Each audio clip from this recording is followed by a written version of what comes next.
Welcome to Living Memories TV channel, bringing you specialist documentary programs and of course unforgettable music programs. Living Memories. Living Memories. Living Memories.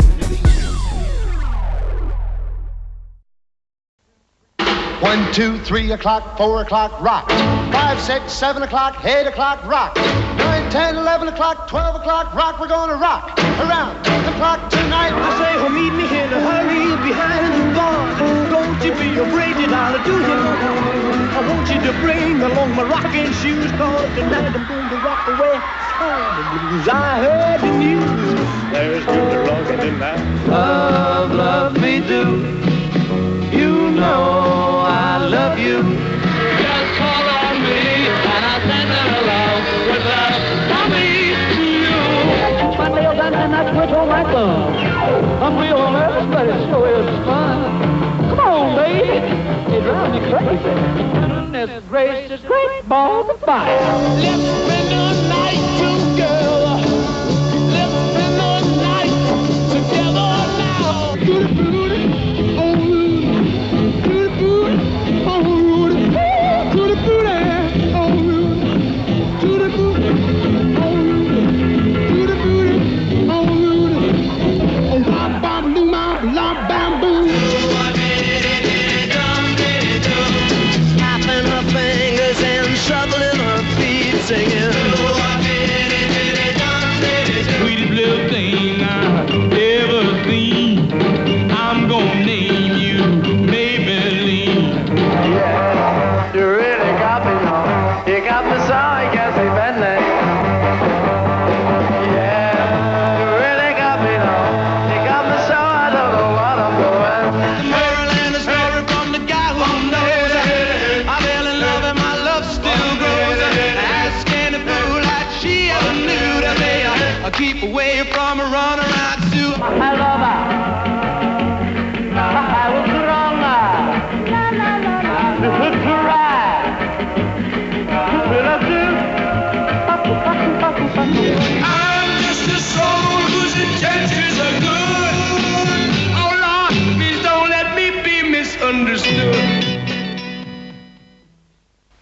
This is Behind the Music, the definitive history of British popular music of the 1950s and the 1960s.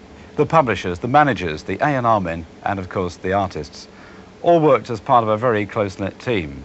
Because in those days, everybody knew everybody else. But first let's establish the scenario.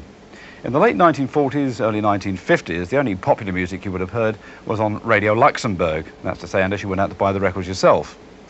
Now, the programs on Radio Luxembourg were spearheaded by the top 20 sheet music. And when the tunes were actually played on the radio, those tunes were illustrated by the records of the day. The program was introduced by Teddy Johnson. Now, many of the artists that were around at that time, that's to say the late 1940s and the early 1950s, were byproducts of the big bands that were around. And those artists then had to rely on the A&R men from the record companies, people like Frank Lee of Decca. And when I got back to Decca, I thought, Jeffrey Everett has said you've got one of the best band in the world, Ted Heath. And I thought, well, I know Ted, I've known him for years, a trombone player, and I know. And Tawny Nielsen had said to me, Ted Heath has set up rather a smart band. And I thought, well, knowing Ted, it can only be a smart band. And I thought, well, I'll find something for him as soon as I can, and I'll send it to him, and then I'll go and see him. And so I found a song called Blacksmith Blues, that's an American record, and I sent him. And he said, oh yes, this is wonderful, I'll do this with Lita, and we'll put a bit of the anthem chorus in it.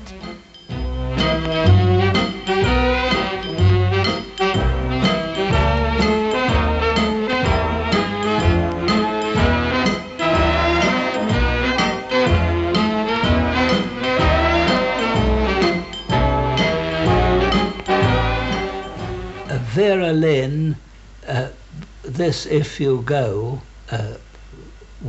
did very well. And she came in one day and said, we found a song in Germany, and we've heard it a couple of times, and I've got the music, and Jimmy Phillips has put words to it. What do you think about it? And it's called Auf Wiedersehen, Sweetheart. And I said, I heard it, and I said, yes, this is right, but Vera, I think this needs a gimmick. I think we'll do this with our usual accompaniment, but we'll get 100 soldiers. And she said, do you think it's necessary? And I said, well, you know, we've done well enough with The Last Mile Home that I've got a record of. And she said, oh, well, yes, what a good idea. So I thought, well, what I'll do is I'll get somebody, and Johnny Johnson can teach them the song, and Eric Rogers will play it, and I'll just give them the first 8 bars of the 100 soldiers singing it. And it's wonderful if they sing it free. It always spoils when congregations and somebody tries to conduct them, because you never get it free. And so I started the first 8 bars, and then Vera came in, and then she did the verse, and then the whole lot for the chorus. And I thought this was very good, and that was that. And the old man phoned me up and said, look, Lee, this is a wonderful record, but I think you ought to cut out the verse. So we'd done it then, but with Arthur and I, we cut out the verse, and suddenly this became the biggest thing we'd ever had. And this was the first ever British record to hit the charts in America, Billboard and Cashbox, before they hit them here. And the old man said to them, make them louder so that they can be heard over the American taxis. And he told London Records, if you don't sell them, eat them. So when we had a little party to give Vera her silver disc, mind you, in those days it was $500,000, because that was a lot to sell. I remember saying, well, you can have 1 million sellers even if it takes you 17 years to do it, which was the time she'd been with Decca. This lovely day has flown away. The time has come to part. Jack Jackson, who I knew, used to come in to see what was going on and said, oh, this is marvellous. I'll play this twice on Saturday night. Oh, it's Saturday. Yes, it's Saturday. And hello there, record fans, wherever you are. Once again, it's time for another roundup of all your favourite British and American recording artists, brought to you by the... Harold Davidson was the only promoter in the early 1950s to risk promoting jazz in a big way via the London club scene. The most famous landmarks were the 100 Club in Oxford Street and the original Marquee, at that time also in Oxford Street. Later, he was joined by such musicians as Ronnie Scott, who opened a club in nearby Soho, and one of the earliest artists in the upsurge of jazz, Chris Barber. Now, coming on to the period around about 1953, you started to play with the Ken Collier Band. How did that first come about? I didn't start playing with the Ken Collier Band, that's not accurate. Far from it. I had an amateur band, as I've said before, which had developed through from 2 trumpets to 1 trumpet and so on and so forth, until 52. Still playing in 52. And Monty Sunshine, clarinet player, was with the Crane River Jazz Band, which had started out also with 2 trumpets, but for a different reason, trying to be more like a New Orleans brass band with Ken Collier in 49-50. Ken and me had gone to New Orleans and so on. Monty was leading the band with 1 trumpet, but he was leading this band, an amateur band, just like mine, playing 2 nights a week maybe, and if you get any more, someone would say, oh, I can't go because I've got to go to the mother-in-law's that night, or I've got to go and do this, that, and the other. And so you never got playing very much. You wish you played more. And Monty was at art school, St Martin's School of Art in Charing Cross Road. I was at music school, and therefore hanging about in the daytime quite a lot as well. So we used to get chatting a lot, and we're saying, we had differences, musically speaking, because I followed personally preferred and followed the classic so-called style of jazz, which is the evolved style which the more technically minded musicians, the art musicians, if you like, they became, went to up north Chicago, and Monty rather preferred to follow the Grandma Moses style. I would call it the jazz, New Orleans jazz, the ones who are a bit artificially primitive sometimes, but anyway, primitive folk musicians from New Orleans.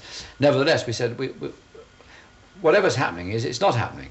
No band in England is playing jazz enough of the time to really get down to playing it the way it's supposed to be played, which is a team playing their own music together, because you know how each other plays.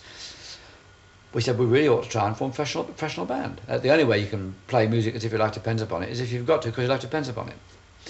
So we said, well, form a professional band. But we looked around for kindred spirits.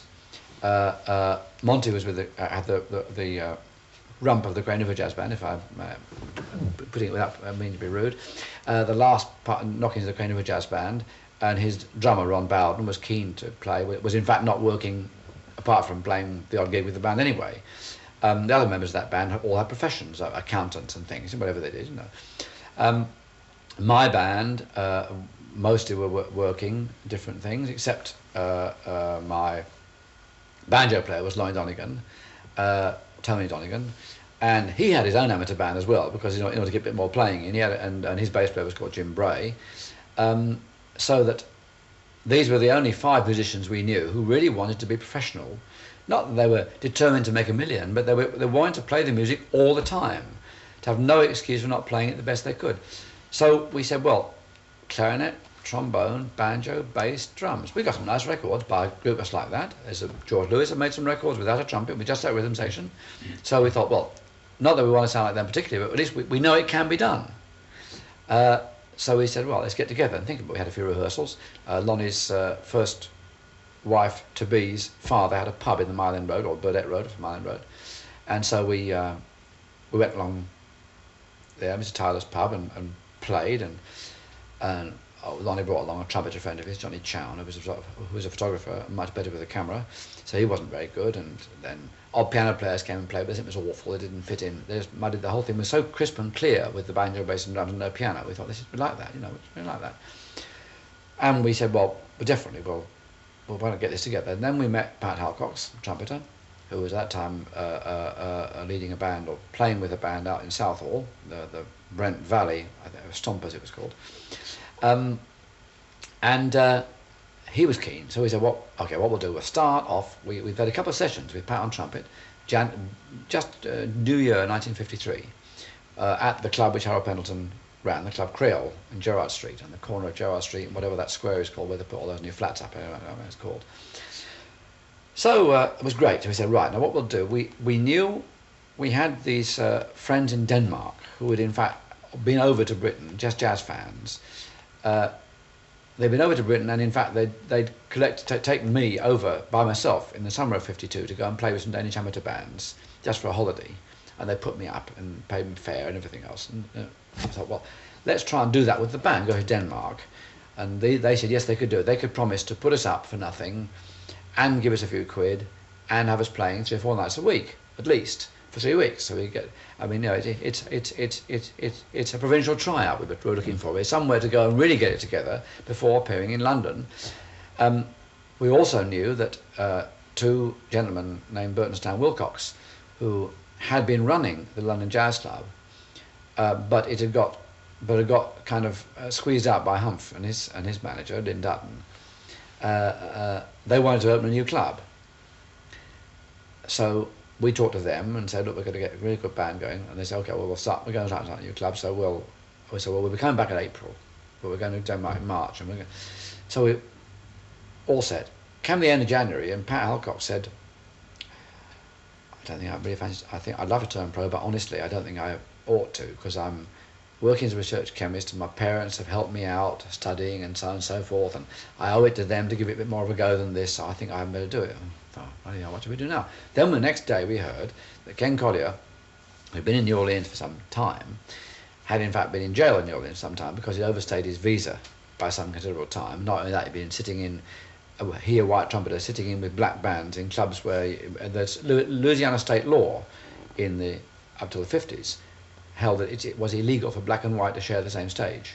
You see, so he'd been breaking the law. I mean, never mind the rights or wrongs of it. That was a fact, you know. So he was, you know, not in good position over there, and he was going to be deported. Oh, we thought, well, that means he's coming back. Being deported, by the way, is excellent. You always get deported first class, apparently. So he got deported first class on the SS America.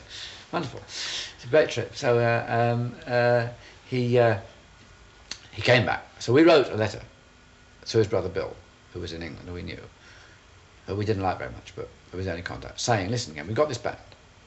We've been rehearsing. It's very good so far. We've got a chance to do this, that, and the other. What about coming and joining us? And we'll give your name to it, because everyone in England will want to know what you've learnt in New Orleans, whereas they know what we've been doing, because they've been hearing us with our own band for some time. News is important, being news value is important. So anyway, so we got the information. He was keen to try, so we met him at Southampton and came back to London. We had a rehearsal. We used to rehearse at a pub up behind King's Cross Station, York Way. He came along and played. It was great. It was actually better than, no, certainly as good as it was with Pat. I wouldn't say better, but certainly as good as it was with Pat. And we thought, well, this is terrific, you know. Ken Collier Jazzman, we'll call it. Okay, that's what we're going to do. We said we try it on. We tried it out. It went very well. We went to Denmark. We weren't there more than 2 weeks before we get a telegram from Wilcox saying we've got to open a new club right now. We found a place. We've got to get in there now. We shan't be able to. Bryanston Street, Marble Arch, the crypt of the Catholic Church behind the Cumberland Hotel. So we cut short our thing and went back home and started playing there. And we were already we had been doing skiffle things. Lonnie and I had been doing, with my amateur band in '52, we were doing Midnight Special, for example, which we always do with the skiffle, one of the all-time sort of classic skiffle songs, so to speak. Him playing the banjo, me playing the bass, and maybe a washboard or something. We were doing that anyway. I don't know quite when we started calling it skiffle, but I think about then. The name comes from an old record made in the 20s, which was a kind of a folk blues sampler put out by a black record label called Paramount, which was in fact, actually, we didn't know, of course, it was dubbed a chorus off each of their best-selling records at the time. It was called Hometown Skiffle, and it featured their blues entertainers, blues and bluesy entertainers of the late 20s of their label. The word sounded pretty good, skiffle, you know, so we called our band a skiffle group, that bit a skiffle group, and we did this. Ken was always into that sort of music. He was very keen on blues. So as soon as we were there with Ken, so Lonnie got his guitar out and Ken got his guitar, and I played the bass, and we were doing skiffle. And there we were at Bryanston Street, Marble Arch, the band starting out, and we did skiffle 20 minutes a night or so, and the band the rest of the night. And in June '54 we recorded the LP, our first LP for Decca, New Orleans Joys, named after a tune by Dear Earl Morton, which we recorded on the LP. When we made that LP, we actually said to them, we wanted to do some skiffle, and they said, what's that? You see, and it was a 10-inch LP, there were only 8 tunes on it anyway, so we recorded 6 band numbers. And then we said, we want to do a skiffle, so if you must, sort of thing. So Beryl Bryden was playing the washboard, assisting Lonnie and myself at the time, because our drummer, Ron Bowden, as Ken Collier, a bit modern, he didn't play the washboard, he didn't want to know about the washboard, drum kits and cymbals and more his line, you see. However, Beryl Bryden came along, so we recorded 4 titles actually. We recorded Rock Island Line, John Henry, Wabash Cannonball, Nobody's Child. That was in June '54. We'd got Chris Barber, and we'd had him and he'd finished and he'd gone to Pye. But at the last session there was time left over, and Lonnie Donegan had sung a tune called Rock Island Line, and unbeknown to me it was put out as a single. And one Sunday I heard this and thought, oh, why, it sounds all right. I believe that's ours. Anyway, of course it took off, and that that did very well, and very well for Lonnie Donegan, but he'd just done it as a band singer, and he wasn't get any royalties for it, but it put him on the map, and there was a lot of problem over it, whether we should have paid him or not, but I didn't see what we could pay, and we couldn't pay him a token fee, and he got, he did very well of it, and that was that. But that was one of those little things that happen in the business. And now it's time for us to introduce the King of Skiffle himself, Lonnie Donegan!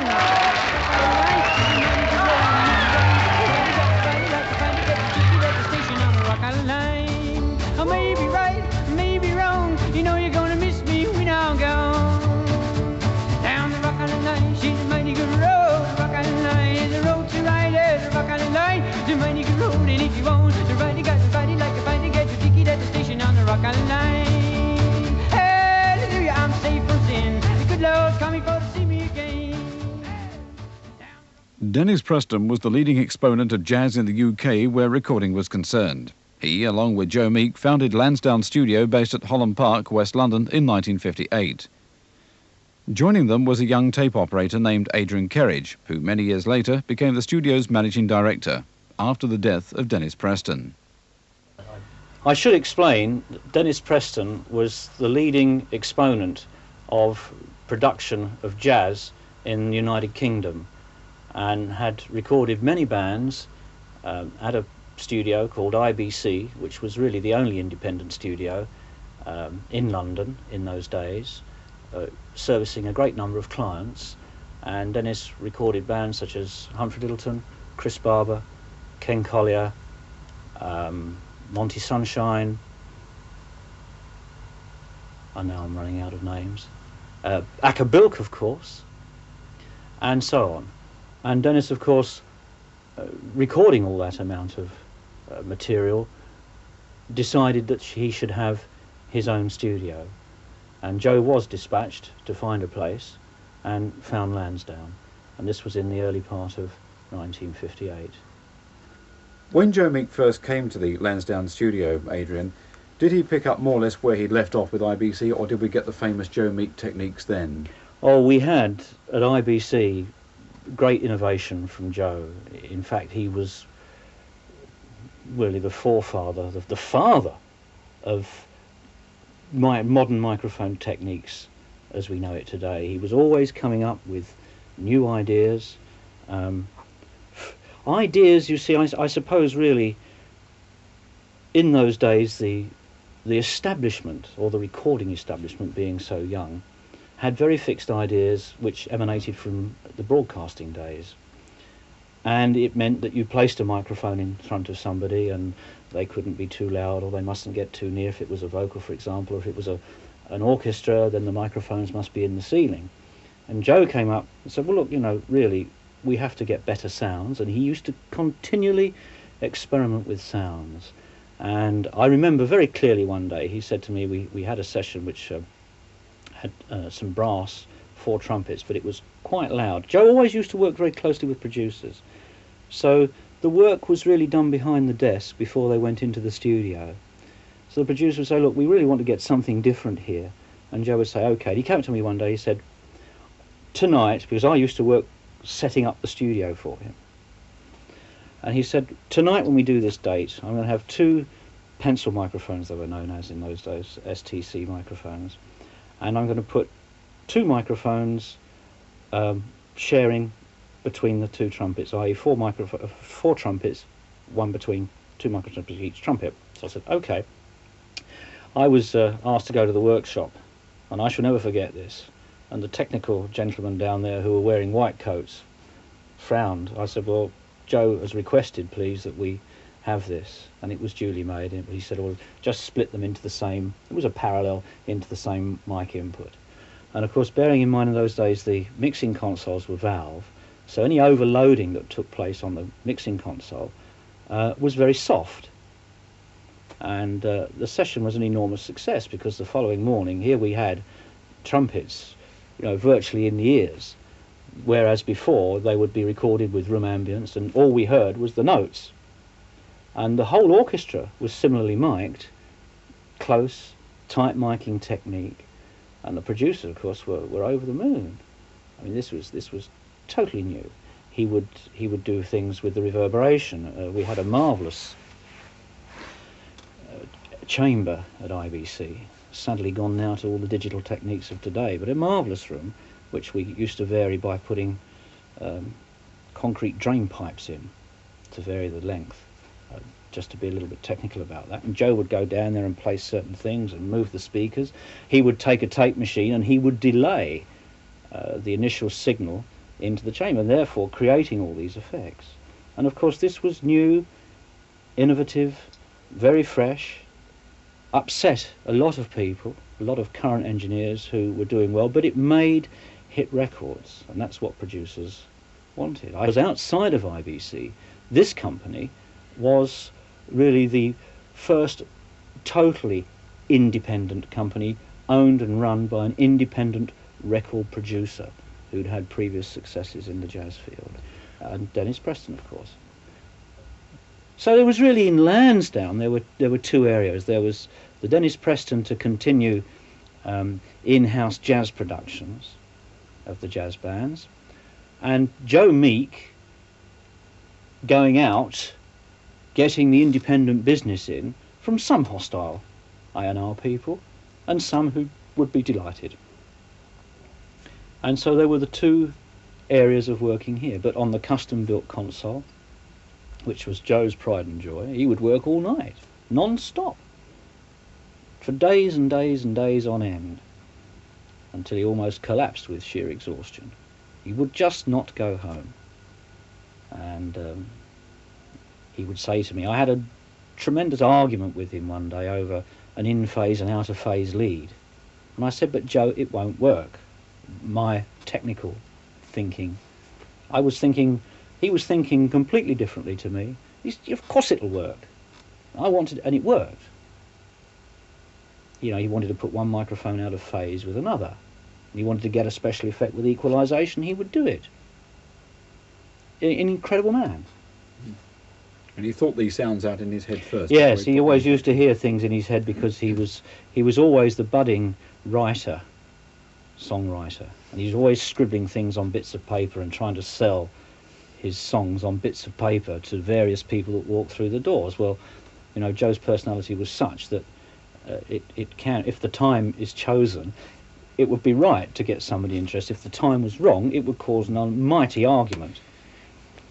Now, you mentioned the second leg of Lansdowne, Adrian, and that was the jazz artists. Now, because everybody associates jazz with Chris Barber. When did Chris first come here?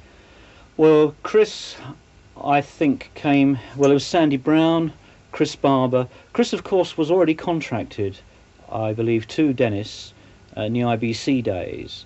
And Chris would have been here 59, 1960. Chris is a purist.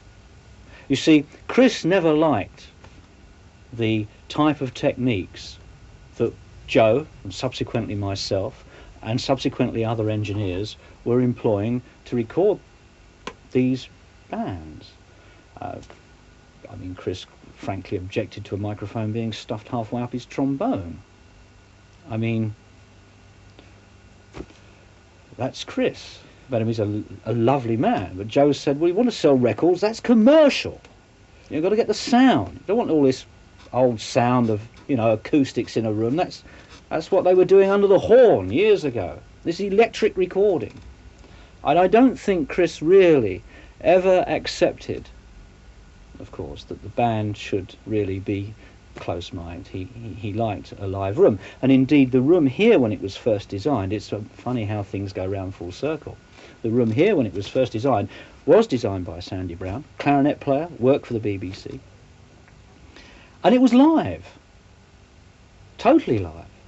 And of course, there was a much debate on whether we should keep this studio live or whether we should put carpet on the floor or keep it half live. part live. I mean, nothing has changed in that respect. People, it's now gone round full circle. People now trying to recreate those early 60s live sounds. And we compromised in the end, the good old British compromise. Chris, I don't think, was really ever sure that what he was getting was right for Chris. Well, Petite Fleur, I think, said it all.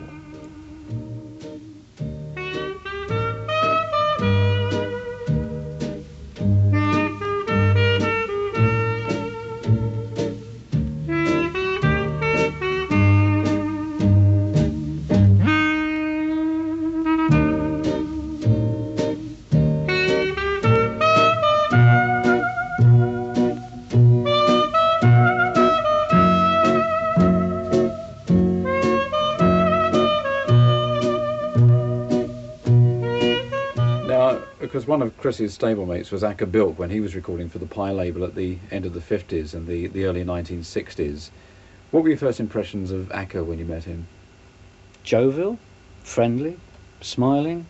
I suppose this business has enough drunks already, and has had. I would never accuse Acker of that, but we had some very good times. Marvellous man to work with, easy man to work with, took direction well. Particularly when we made, here at Lansdowne, we did 16 albums with the Leon Young String Chorale. And the nickname, I suppose, came from somebody I can't remember. We used to call him the original gas pipe, with holes. And that's no offence. But he'd marvellous to work with. Lynn Dutton was my agent then. He had a few bands on. I was trying to think. I know Hump was on with him, and I think Chris as well.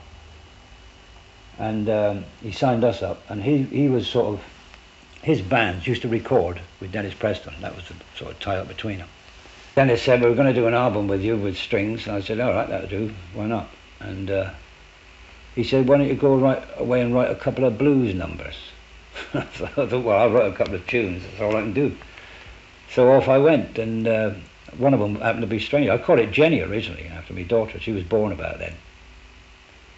And I went back to Leon Young with these couple of bits. He said, one's all right.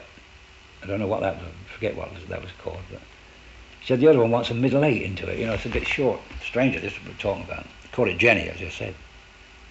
So I got in the taxi. I got a taxi to the station that after seeing Leon, and I thought it was middle eight. So I got a bit of fag packet out and jotted down a few. I can't read music very well, but I know if I put an E down, I know what I mean, you know, or a B flat. So I jotted down had a little thought and jotted down a few things in a taxi, middle eight bars.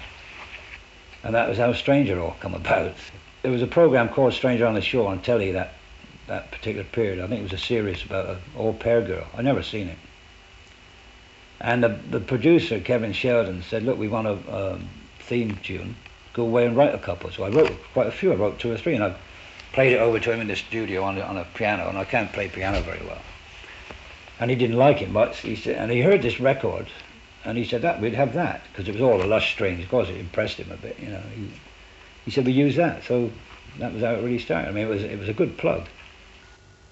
Now, you were actually involved in the recording session of Stranger on the Shore, which was previously entitled Jenny, after Acker's daughter. That's right. And I also believe that it wasn't actually intended for single release. It was taken to become the theme for a television series.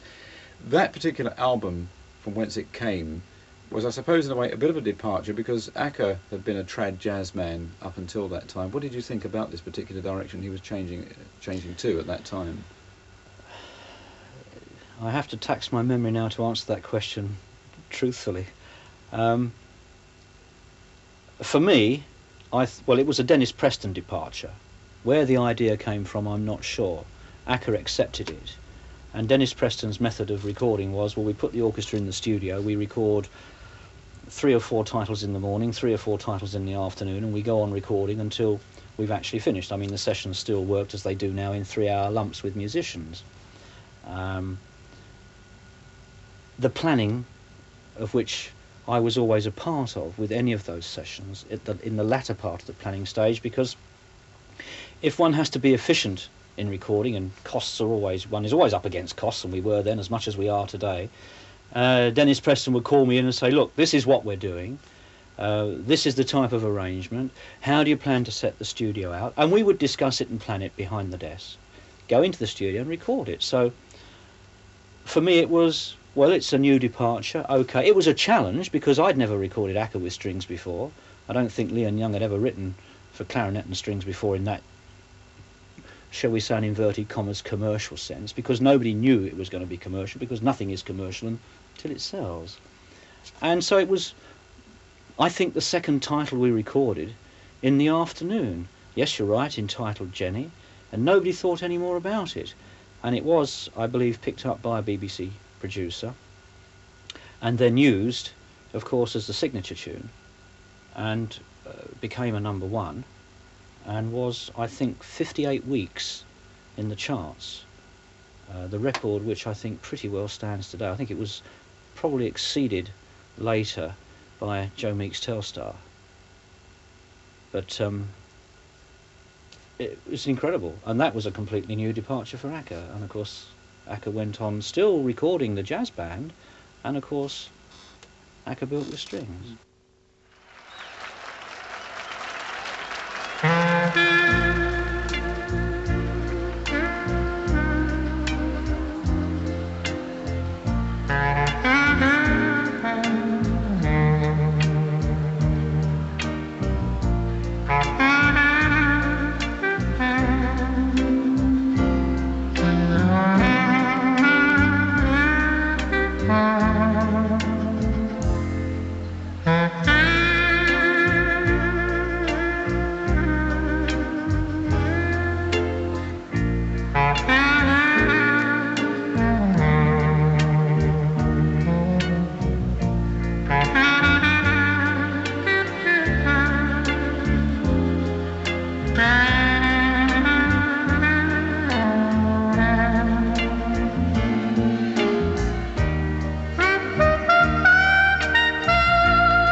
The early jazz festival, the one that springs to mind obviously is Bewley. I mean, the Battle of Bewley, I was there. We should have had a medal for that. You know, it was ridiculous, really. There was about 12,000 people there in this field, and he had a stage with like an old roundabout, you know, converted stage with a roundabout and a grand piano and everything. And it was a good stage, but 12,000 people and 2 coppers and a little bit of rope across the front. And what they'd done wrong, I think, they put the order of the bands on a bit different. They had a modern group on before we were on, and everybody was mad on traditional jazz as we were playing it. You know, we still do a bit of it. And they all sort of rushed the stage, and there was hundreds of them all sort of leaping up onto this roundabout on the roof, waving at mummy. There wasn't no aggro, no fighting or anything like that. It wasn't like that. But there was a grand piano, and they were standing on this beautiful Steinway piano to get up on the roof, on the stage, and the front leg had collapsed. I'll never forget this, and Stan Gregg, my piano player, was playing downhill, and there was about 6 or 7 guys trying to lift it up. Right, he's going, no, leave it, no, and they're trying to lift it up. And he's, it's okay, I can play like this, you know. He's up. And they eventually got it up, and there was some guy underneath there with about 3 cracked ribs he had. He was underneath his piano, and they dragged him out, you know. But it was good fun, I must admit. I enjoyed it. all them festivals, because you meet other musicians, all the other bands were there, and great fun. Probably hurt me liver a bit. Well, as we got more and more organised, and each year did get bigger and better, we went from a one-day festival to a three-day festival in the end. Of course, we wanted to present the best of jazz, not only from this country, but from all over the world. And, of course, people like Acker Bilk and Johnny Dankworth and Barber and those sort of bands came in quite soon. It was only in the last 2 years that we went really international, when we presented, of course, Anita Day here, Little Brother Montgomery, Memphis Slim, and a lot of big names like that. Unfortunately, the success of the Jazz Festival also meant there was it was going literally too big here. To have more than 20,000 people in one's garden is a little bit difficult. And I'm afraid we suffered from the, the sort of vandalism and the bad behaviour by a very small part of the crowd, which of course ruined it for everybody else. And there was the dramatic time when BBC television was doing an outside broadcast, which actually had to be closed down because so many bottles were being thrown at the stage.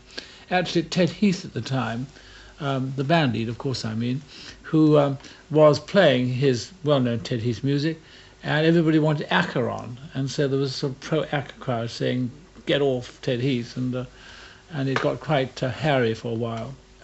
Unfortunately, it did get too big for its boots, really, and we did have to realise that we were running a whole year-round business here with the Motor Museum and the house, and the enormous amount of organisation had to go into just for 3 days, and security, and of course the local people also were getting fed up with people misbehaving in their gardens and general vandalism. So very sadly we decided we had to stop it. But the following year we did in fact go up to Bellevue, Manchester, and try a jazz festival up there. That was not a financial success, nor was our anniversary jazz in 1976, when we had Joe Venuti over here and Buck Clayton and so on, and there again jazz seemed to be less popular than it was in the 50s. But I did come into jazz in a rather interesting way, because in 1940 I was 13 and my parents sent me to Canada to get away from the bombing and so on, and I went to my Canadian school and got a radio with a whisker on it, which I used to listen to under my bedclothes at night, rather illegally. And of course that was a time when American Airways was full of very good jazz. One had Harry James, Benny Goodman, Artie Shaw, and so on, Tommy Dorsey. And I used to listen to this jazz because I really had never come across it in England before that. It just didn't go on in my home. And so I began listening more and more to American jazz, and particularly Glenn Miller's films were coming out.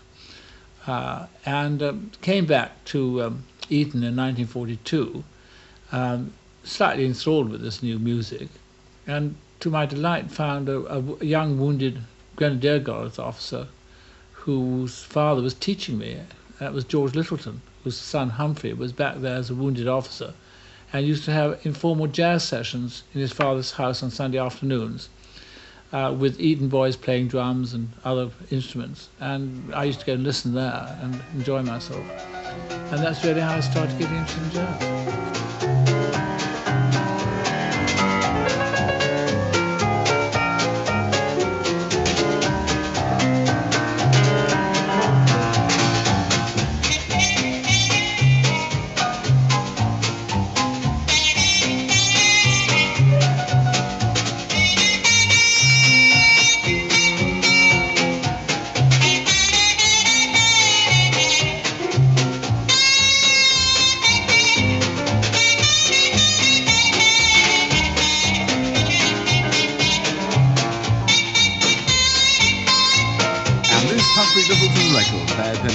Was the first #1 jazz record, which was recorded, would you believe, by the man himself, Joe Meek.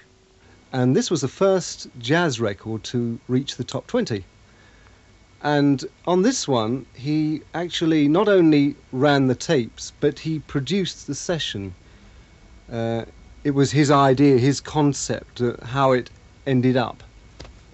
And there were various other hits which he got. There was the famous Green Door by Frankie Vaughan, and Anne Shelton's marching song, Lay Down Your Arms. A lot of skiffle hits. There were the Lonnie Donegan ones, Cumberland Gap, Don't You Rock Me Daddy-O, And there was the marvellous one by Johnny Duncan, Last Train to San Fernando. Oh, great stuff. Last train to San Fernando. Last train to San Fernando. If you miss this one, you'll never get another one. Beady-dee-dee-bum-bum to San Fernando.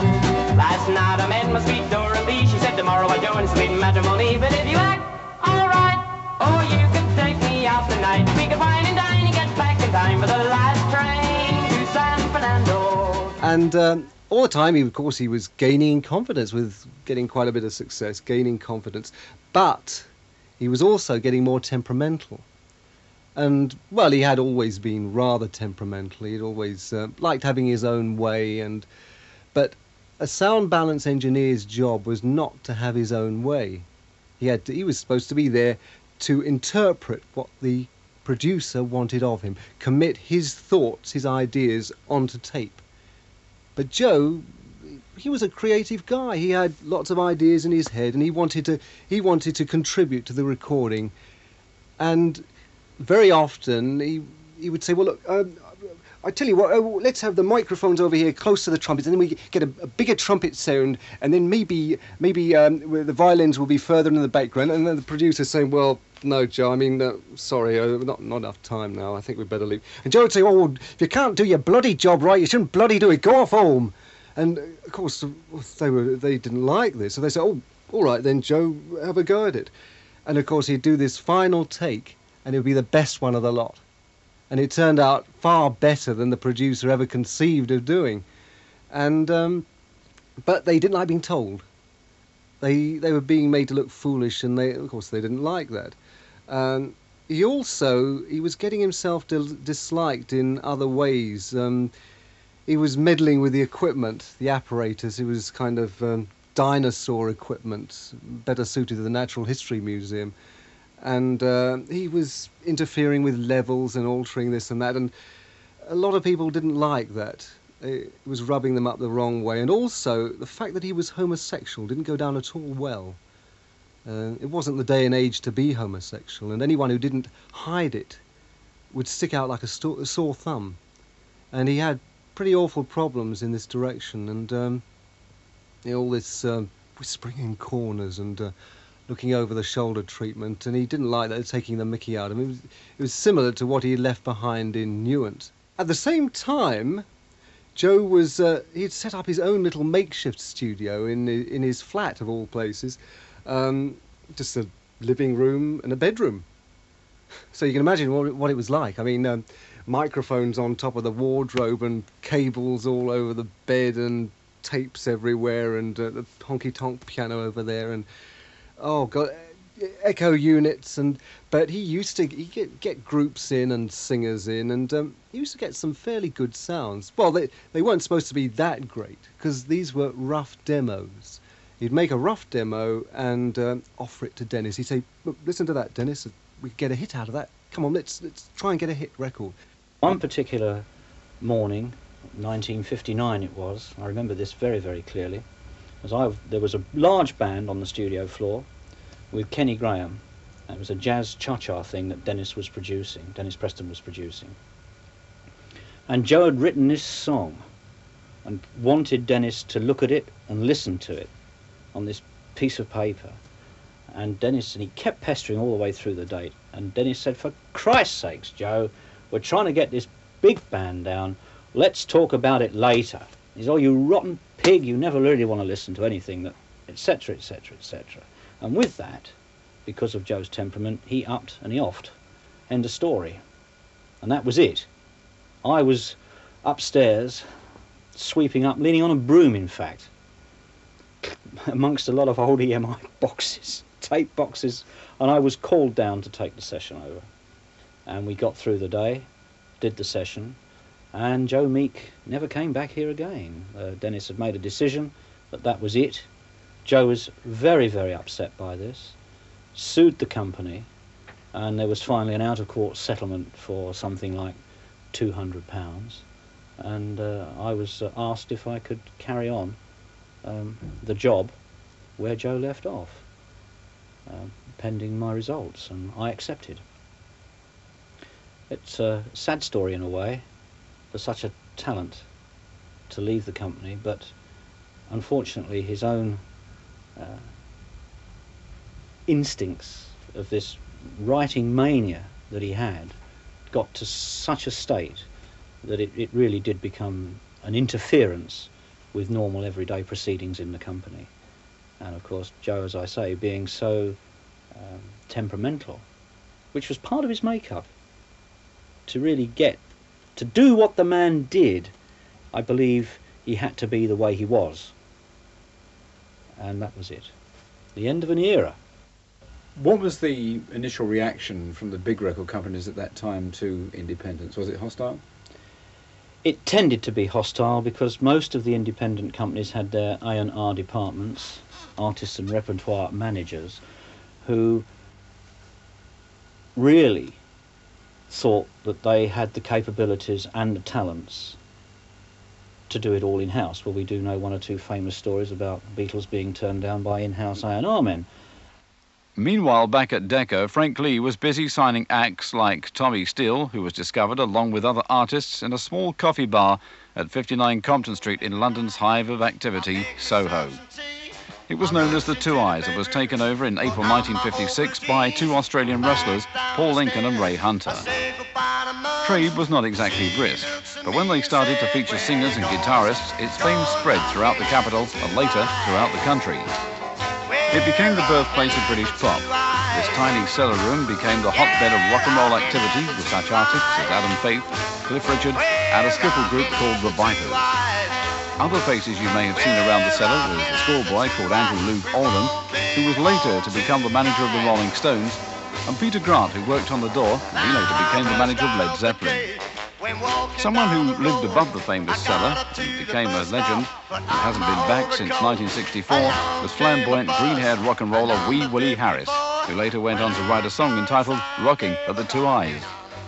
Here we are in Rabin's restaurant in Windmill Street, opposite the once famous Windmill Theatre. I've just discovered a friend of mine that works here. Once upon a time he did work at a place called the Two Eyes Coffee Bar, but when I first went to the Two Eyes Coffee Bar, there was a guy by the name of Big Roy. I'd like to introduce you to a friend of mine called Tom Littlewood. How did you get involved in the Two Eyes Coffee Bar? When did you first start there, Tom?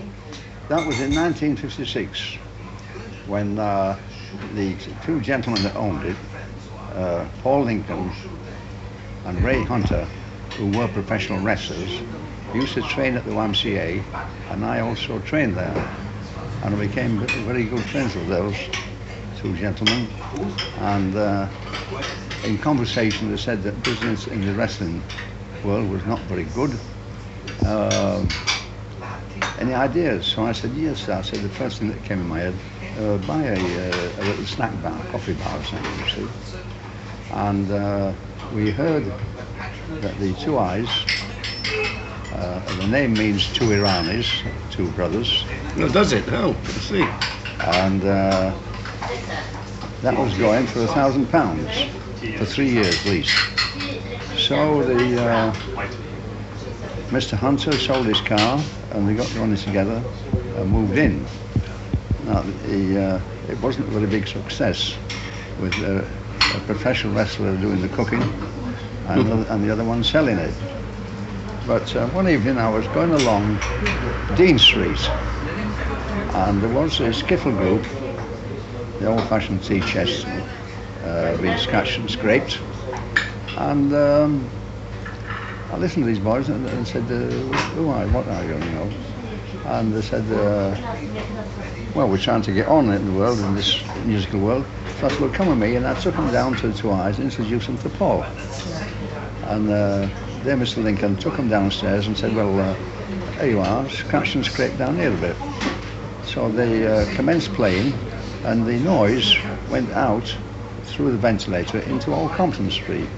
And in no time at all, there was a lot of people there. And people came in, and they went downstairs and bought themselves a coffee, and a sandwich or a meal, and listened to the jolly old skiffle group. It wasn't the Vipers, by the way, was it? No. Because I know they did play down there. No, they came out along later with it. Oh, I see, yeah. I said to the leader, I said, well, what's your name? And he said, it's Lionel Bart. So I got really involved through the theatre initially to do stuff for review. And I was taking an interest in things that were going on in America. And a lot of the students at the art school were around the wine bars in Soho. And there was a place in Waterloo called the Yellow Door, where people just used to have crash parties at. And I was there one night at one of these parties at the Yellow Door, and there was this Tommy Steele on leave from the Merchant Navy. He was playing the guitar. And he was doing parodies really on Elvis Presley and a bit of Hank Williams. But he had this incredible kind of zest. I could see that he had a star quality, right? And we kind of got together on we formed this band called the Steelmen. I played the washboard. And he came home every 2 weeks. He was working in the Merchant Navy. And every 2 weeks he came home and we'd gig down in this Two Eyes. And the Two Eyes was this coffee bar in Old Compton Street, Soho, which these two wrestlers had put together. These two wrestlers were called Ray Hunter, Paul Lincoln. And they decided to have a place downstairs under the coffee bar where bands like ourselves could gig, and people could come down there and have a little dance. And they asked me and a mate, to paint the place. So we did, and we were paid with a crate of beer. And I remember painting these two eyes at the back of the stage. Well, the stage was like a little platform. And I painted the rest of the place black. But I didn't put any dryers in the paint. And for months afterwards, everyone was asking to have their raincoats and things cleaned, yeah? And a lot of things, a great many things happened in that Two Eyes. Like, for instance, I met my partner at the time, was a guy called Mike Pratt. He finally became an actor. He's not with us now, but he was an actor in Randall and Hopkirk Deceased, you might remember him. And he had some great tunes, and we used to get together. And one of the first songs we wrote for Tommy was called Rock with the Caveman. And okay, it was on Bill Haley was very big in this country at that time, only just.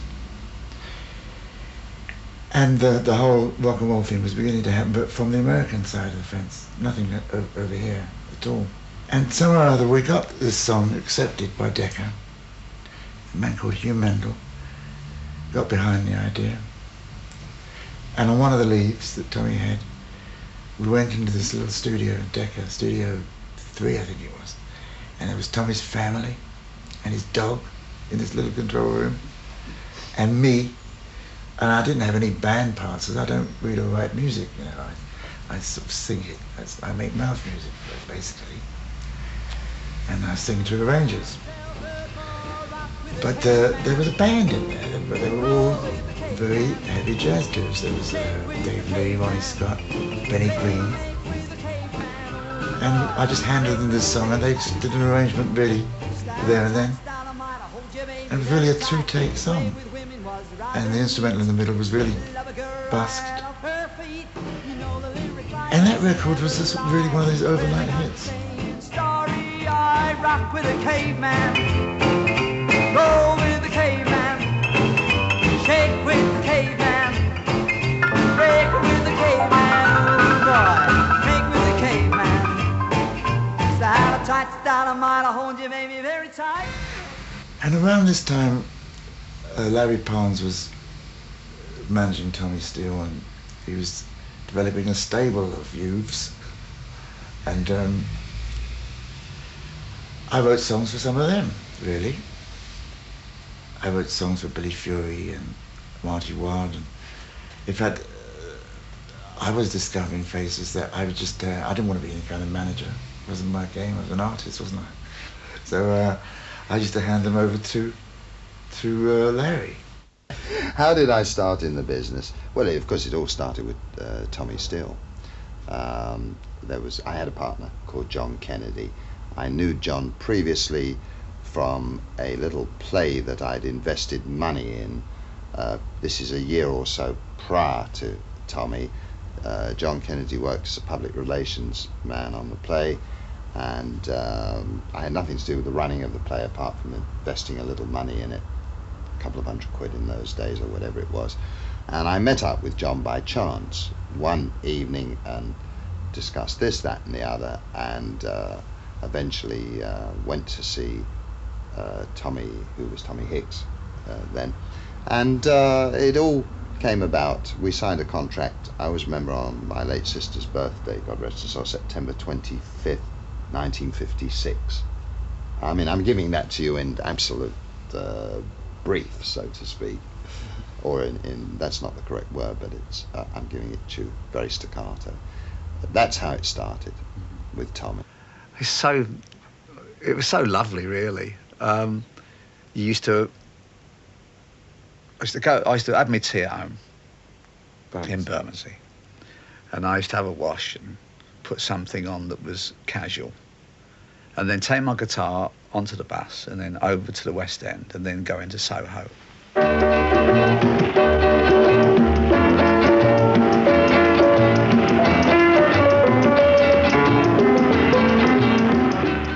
Now, the reason that Soho was the place to go to was because this is where this great new thing was happening.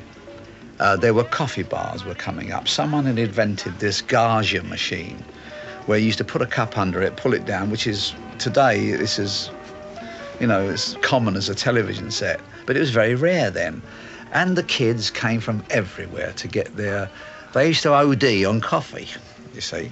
And now you'd walk along, you'd walk in and you'd say, a cup of coffee, please, with your guitar. Any chance for a cup of coffee, please? Sorry, we just closed it. I'll come when I'll knock it right back. Don't choke yourself. I came to rock music through country music, through Hank Williams and Red Foley and Tennessee Ernie. And I was singing country songs which had this emphasised second and fourth beat at the bar, which became rock. And so I was very insistent that this was the new music and that everything else that I liked before was hand-me-down. You've got the blues. I've got the blues. Business isn't so good. I've got the blues. What's the cure? Music. Go on. Play. And that's how it worked out. I used to sit and just play country songs and be surrounded. It was fabulous, especially when you're a young man. You know, you find that probably 90% of the crowd around you were women anyway, were girls that were all drinking coffee and listening to your songs, and it was a lovely life. Well, it's fabulous, more than most. I want you to know that I really over you. This is no build-up. This is no build-up. My book is filled up. Every word is true, true, true. There's no build-up. This is no build-up. I get so grilled up over you. Don't play another number yet. I'd like to talk to you. Go ahead. My name's John Kennedy. Well, I have to be down in Soho one day. I'd just been fired from a newspaper. And looking for something to do, I presume. And I have to be going past this coffee shop, now known as the Two Eyes. And I heard this music coming in from the basement, so I have to go down. And there was this kid who was obviously upsetting somebody, but the kids were screaming. In fact, it was the first time I'd ever witnessed anything like a teenage hysteria. Let's sit down. I heard you here last night. I think you might have got something. I'm listening. So was I. And he said, do you want to go into show business? So I said, no. So he said, look, if you go into show business, he said, I can make you a star. I said, well, you've only got 12 days because I'm back on the ship in 12 days because I was on this enforced leave. And that's why sometimes when the story's quoted around, they say, if I'm not a star in 10 days, I'm not going on, I don't want to know. That wasn't what I said. I said, you've got 12 days to do whatever you're going to do, and then I'm going back to sea. It was, you know, when you're 19 years of age, it's a challenge. It's a bit of fun. If everything goes well, does this make you my agent? Well, that's up to you, Tommy. Well, do you know, I got myself an agent. See you tomorrow morning at 10, Tommy. I'll be there. Cheerio, Mr. Kennedy. Oh, by the way, the name is John. John. Bye-bye. Cheerio. At this stage, Tommy had about 3 strings left on his guitar. Now I had between 2 o'clock and 5 o'clock to buy Tommy a new guitar, new pair of shoes, new pair of trousers. I didn't have the money. And if we ever tried to raise $100 or £100 in a hurry, nobody wanted to know. And I'd managed to get a few people to come down and see Tommy, and for Tommy to do an audition for them. And they take one look at Tommy, look at me as if we were crazy, and walk out again. So finally it was 4 o'clock in the afternoon, and I knew at 5 o'clock everything closes. And unless I get Tommy fitted out, he doesn't go on that evening. So I was desperate, and walking up Wardour Street, I ran into Larry. And had done some publicity for one of the show that Larry had an interest in. And said, just the man I'm looking for. Would you like to invest in a new pop star? And he started to explain to me what was happening in America. And he said, I think it could happen here. And then he said, I'll tell you why.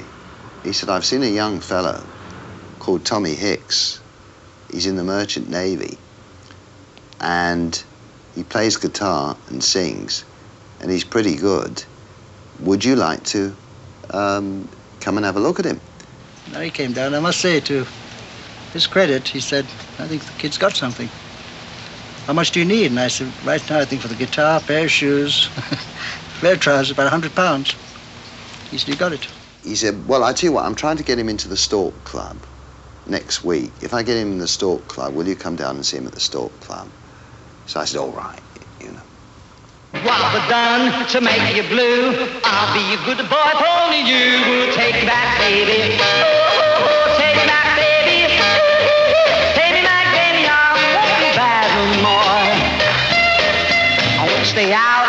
I won't tell lies. Give us a smile and wipe your eyes. Take me back, baby. Oh, take me back, baby. Oh, take me back, baby. I won't be bad no more. Oh, well, there was no question about it.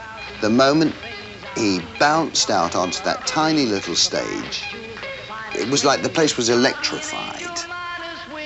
He radiated charisma and personality like I'd never seen, you know, in years. And we signed a contract on my late sister's birthday, God rest her soul, September 25th, 1956. Okay, come and get it. It's so boy! Marty Wilde comes into the spotlight, front and center to sing All American Boy. Well, gather round, cats, and I'll tell you a story how to become an All American Boy. Get your guitar and put it in tune, and you'll be rocking and rolling soon. Marty was appearing at the Condor Club above the Sabrina Coffee Bar, just singing for his supper and 10 bob if he was lucky, and he was so poor he had to walk home every night. And I heard about this lanky lad who had a very good voice and went up to see him one night, and I liked his voice, and I thought he had a charm. And the other thing I liked was that he was so different to Tommy in every way, you know. So I felt there was talent there. Do you rechristen all your boys? Oh, yes, I think this is terribly important. Otherwise, they would go on the stage with peculiar names that wouldn't be part of their makeup. For example, you might get Fred Bloggs or something like that. You could never have a rock and roll singer by that name. And their names are a bit peculiar as it is, aren't they? Pride, Gentle, Fury, Eager. Why do you choose names like that? Well, this means something, you see. For example, Marty Wilde, as you probably know, his real name was Reg Smith. He was a big, tall lad of 6'4", who had to be kept friendly, yet he had to be kept wild. So, hence Marty Wilde. Marty's very friendly, and Wilde shows that little wild trait in him, you see. Well, I bought me a guitar a year ago and learned to play it in a day or so. And all around town it was well understood I was knocking them out like Johnny B. Good. Making hot legs from and I'm number one. Well, I practiced all day and into the night. My papa's hair was turning white. He didn't like my rock and roll. He said, "You can stay, son, but that's gotta go." He's a square. He just didn't dig me at all. I'd never met Larry at all. And one Sunday, I used to go to church. And I came home in the afternoon from church. And my mother said, there's been a knock at the door. She said, there's been a guy at the door. And so I said, yeah, so what does he want? So she said, well, he wants to manage you. So I said, who is it? So she said, Larry Parnes. So immediately my ears really pricked up. And my father said, who's Larry Parnes? I said, he manages Tommy Steele. And Tommy was the biggest thing like that time. And well, she said, well, he's gone now. He came because he tried to see you, but he's coming back later. And Larry had a contract. I don't know how he did it, but he had a contract with my name on it and my address. And he brought that contract down virtually and gave that to my parents. And we'd never even met. And he didn't want to sign up with me. I don't know if he said that, but he didn't. Marty was a very, very independent fellow, even at 18, 19 years old. And he felt that because Tommy and I were having such success together, that it wouldn't be a good thing if he sort of signed with me. And I assured him that it wouldn't make any difference. And eventually he went into another room and had a confab with his mother and father. And I always remember his mother, lovely, lovely lady, and his father, God rest his soul, lovely man, finally came in and they persuaded him to, I think, to sign the contract with me. I think it was 60-40. I know what it was. It was 60-40 on the contract. Well, maybe Larry had tried to get more, I'm not sure. But I think it was 60-40. And 60 obviously in my favour. Although for some other artists, I think it was 40. But in my case, it was 60-40. And my father said, well, that's a lot of money to take. And I said, yeah, but he's the best. And it's true that some of the artists, I'm sure, because some of the artists were on wages that Larry and 2, 3 o'clock, 4 o'clock, rock. 5, 6, 7 o'clock, 8 o'clock, rock. 9, 10, 11 o'clock, 12 o'clock, rock. We're gonna rock around the clock tonight. I'm just a soul whose intentions are good. Oh Lord, please don't let me be misunderstood.